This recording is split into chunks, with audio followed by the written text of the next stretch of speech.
Thank you very much, Emilia, for setting the scene, and also dear Rosa from PSI. It's very nice to see that PSI is involved in this event. And dear ladies and gentlemen, and of course, dear fellow workers, it's a great pleasure to be here today at this session, which is really, I think, focusing on a very important issue, which is the local public service workers.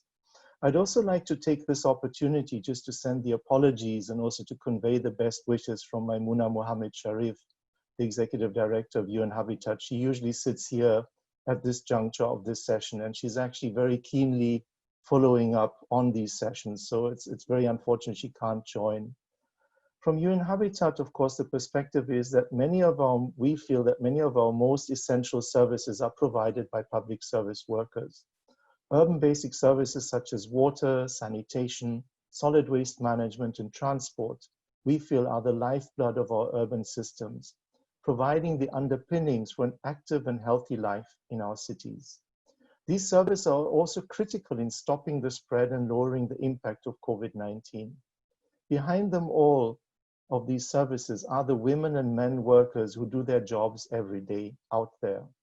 Central to efforts in ensuring continuity and also even extension of basic services where they're not available is the protection of workers. If they're not cared for, if they're not protected, incapacitated, these systems will fail. These workers are often neglected and taken for granted. We only notice them when the sewage overflows, transport comes to a halt, or waste starts to accumulate on our streets. And yet these workers are disproportionately exposed to the risk of infection in comparison with the general population. Many have already fallen ill and some have lost their lives.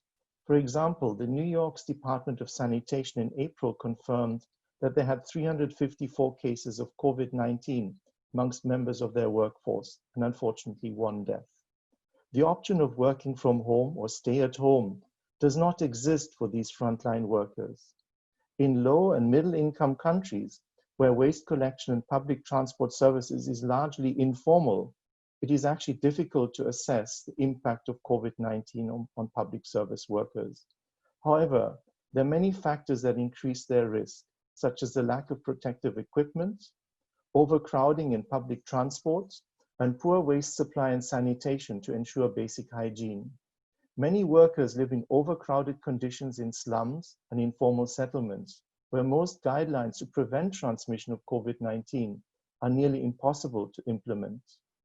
Moreover, people from vulnerable sections of society often make up a major section of the workforce of the urban basic services sector. For example, in India, women account for 50% of sanitation workers. Existing vulnerabilities, social discrimination, and poverty very likely also prevent such workers in seeking healthcare when they fall ill from COVID-19 or other diseases.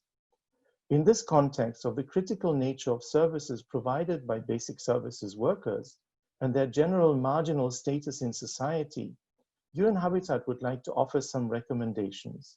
And some of these recommendations are that all basic services workers should be equipped with adequate personal protective equipment based on the nature of their occupation. For instance, puncture-resistant gloves, face and eye protections, boots and overalls. Adjustments need to be made in the workplace environment. Easily accessible hand-washing facilities, adequate social distance between people, including co-workers and customers, and also physical barriers such as transparent screens between workers and customers. Work protocols should be reviewed and staggered. Work schedules with a view of minimizing contact between workers need to be considered. Adequate childcare facilities at safe distance from the workplace, particularly for female workers, must be provided. Facilities for preliminary screening, for instance, checking temperature, should be provided, and workers should be encouraged to report illnesses. But workers' rights and privacy should be respected, and workers should also be provided with adequate healthcare coverage. And when reliable testing, for instance, antibody testing becomes available, it should be offered and made available at a low cost to workers. In the case of informal sector workers, providing food during the crisis will reduce their worry about having to provide for their families while they're at their jobs. in Chennai in India has demonstrated how this can be done for sanitation workers through the community-based Amma or mothers' canteens, providing boarding facilities to sanitation workers, similar as being done for the health workers, could help protect their families or in case there is need to self-isolate. Governments at both national and local level must recognize the long-term public health and economic importance of protecting urban basic services workers. Many countries either are already implementing and considering stimulus packages.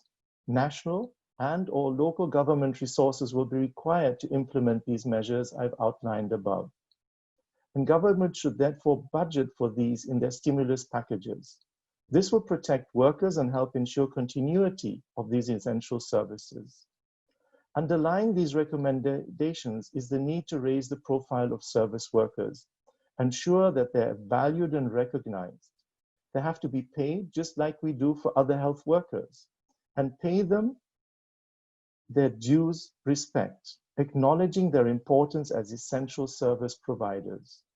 The crisis has given the world an opportunity to appreciate these essential contributions these workers make.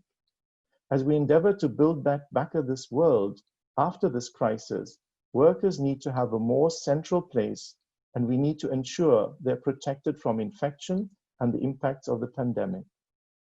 UN Habitat's Global Water Operators Partnership Alliance has been helping strengthen public water and sector sanitation utilities. And it recognizes that workers are the essential basis of these institutions and are intrinsic to their improvement. Providing better public services is not only just about finances. 1 minute to wrap up, André. Yes, 1 second. And we're about to strengthen the human capacity in them. And in concluding, I would like to just pass on a message from the Executive Director, Maimouna Mohammed Sharif, that throughout this period, she has stressed the need for compassion and solidarity to tackle COVID-19 crisis, as well as the key role of local governments. She has particularly asked me to convey her appreciation once again to UCLG for this very lively and important webinar series. She looks forward to the actionable outcomes and recommendations from this event, and we at UN Habitat are committing to taking forward this in collaboration with UCLG and PSI. Thank you very much for your attention.